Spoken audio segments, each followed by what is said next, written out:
Okay, so we're going to be looking at removing the rear tailgate trim from this S4 Avant. It's exactly the same for the A4 and the RS4 as well. This is the B7 version that we're doing today. The B6 is also very similar to this, so this guide should be enough to do the B6 or the B7. First thing to remove is going to be this interior light here. And what you need to do is remove this very carefully using a hook tool. I've got my hook tool here. What you need to do is just hook it down the back of the light, get it in as tight as you can.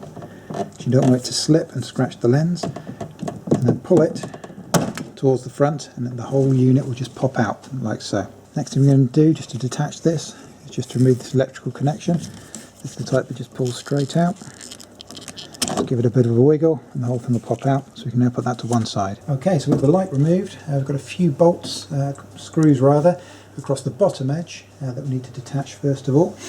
Now up inside these handles, if you look up inside there, you should see there's a little screw right in the middle there, standard Phillips size 2.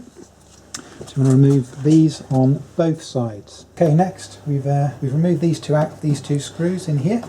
So now there's two more screws that we've got to access from inside. So if you open up your compartment that houses your emergency triangle, as you can see the emergency triangle's already been removed. The emergency triangle normally sits in this space here. So you just remove this frame, take out your emergency triangle. If you look up inside here and here, there's the two screws here. They've actually already been removed, and whoever's refitted this tailgate hasn't put them back in, which is pretty sloppy. But on your tailgate, hopefully you'll find two screws there, so you need to remove both of those before you can proceed. Okay, so now we've got those 4 screws removed, we need to move on to the next stage. We need to unclip this bottom section from this top section on both corners. Okay, now to do this, it's a little bit tricky. What we've got to do is come up behind here with our hook tool, hook it in behind the trim here, and we're going to pull on the bottom trim straight down along with the window, and it should hopefully pop out like so. So you need to do that on both corners. Okay, so now I've detached the corners. You should see the whole thing is starting to become pretty loose. Now if we lower this down a little bit, we shine a light in there, I should be able to show you where the clips are. Okay, now I can already see it looks like one's come detached, but if you can see just at the end of my screwdriver just here is where one of the clips is, on the end of this pillar.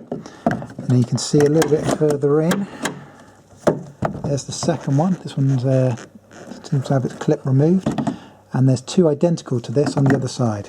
So what you want to do, if I can just squeeze in, you want to feed your screwdriver down to the end of the trim and just gently try and lever it open. Just don't go crazy with it. There it is. Okay, it doesn't really doesn't take much force. Now obviously this second one in was missing, this is why it came off so easily. It'll be a little bit harder for you. That's all 4 removed. The whole panel comes off like so. Yeah, I'm just going to show you quickly the reverse of the panel. So this might make it easier for you to understand what it is you're trying to access to get this thing off. Okay, so first of all, we've got 2 screws that are within the handles on either corner, here and here. So there's 2 screws there, and then within the compartment for the emergency triangle, there's 2 screws in the centre here, and then you've got this these clips up here that need to be popped off from the part that surrounds the window.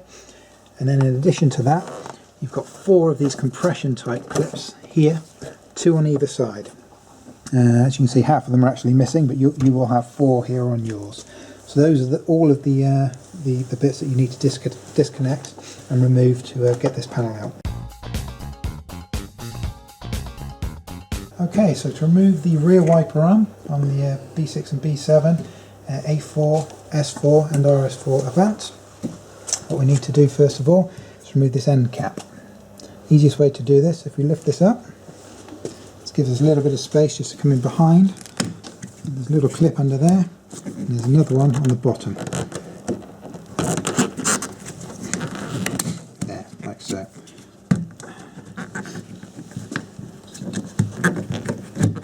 a bit of a wobble and the whole thing will pop off like so. These were the clips here on the inside. These three around the outside here, those are the three that we had to work off there. So when we were doing it, we started here, which was to release this one, then around the bottom, and then this one here, and then you can wiggle the whole thing off. Now stay there 1 second. When I pulled that off, the part that fell off on mine is actually this cap here, which fits onto the end section here. This is for the actual water to come out. This is your spray jet. So when I pulled the cap off, this popped off as well, but we're going to need to remove that anyway. So once this is off, also remove your spray jet. It literally just pops off like so. Okay, so next stage is we need to remove this nut in the centre of the wiper here. And now to help us do that, it's a good idea to use some plus gas or some WD-40 or something like that, just to heat this up a little bit. So I'm going to put a little bit in there. And an ideal world, you want to leave that in there just for a few minutes, just to soak down the thread a little bit and work its way in behind the nuts before we try and slacken that off. So give that about 5 to 6 minutes in an ideal world before you try and slacken off that nut. Okay, so the next stage, and now we've let that soak in, is to remove this nut from the centre. So size 13, I've got a 1/4 inch wrench here, it might be a little bit small, I'd recommend a 3/8. And when you put pressure on this, just be careful that the actual wiper arm's not moving too much. If you need to, you can hold the wiper arm with one hand and try and undo it with the other. Yeah, this one's not too bad actually. There it goes. Sometimes they jam on, which is why we use the lubricant to help us dismantle it. There. Okay, next we need to remove the wiper arm from the spindle here. Now the key to this is obviously we've put our penetrating spray in to help loosen this up, and hopefully that would have worked its way down in there a little bit, so that will help us a little bit. But when you pull this wiper arm, a good tip is rather than grabbing the whole thing and just pulling straight towards you like so, is actually to try and grab the arm and wobble it backwards and forwards in this manner rather than trying to pull it straight off. It's not always easy. Oh, this one got it. Yeah, fantastic. That's a particularly easy one. They're not always this easy, unfortunately. But like I say, that's the key. Rather than just trying to pull it straight, it's actually to loosen it up. It's actually to wobble it a little bit on the spindle in this manner, backwards and forwards, and then you should find the whole thing will come off much easier than if you just try and pull it like so. Okay, now to remove the rear wiper motor from the Avant here. So what we need to do now is got 3 size 10 bolts across the back here. We've got one electrical connection here, and we've got the connection where the water actually comes in. Okay, so to remove these, we'll start with the electrical connection. Grab the whole thing, wiggle it backwards and forwards, like so. There it comes. Now this, the water connection disconnects here. Be a little bit careful with this, like so. And if we just do the 3 bolts clipping.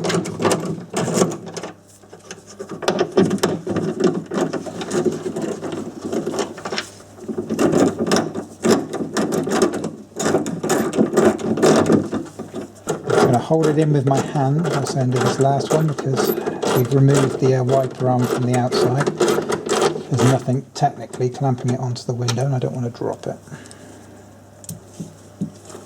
Like so. And if you give the whole unit a bit of a wiggle, I'll show you what's happening on the outside whilst I'm doing this before it comes out completely.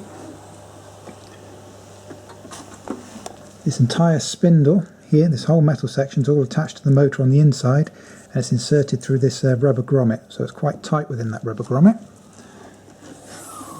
So what I'm doing is I'm just gently pulling it towards me, giving it a bit of a wiggle, and the whole thing will pop out like so.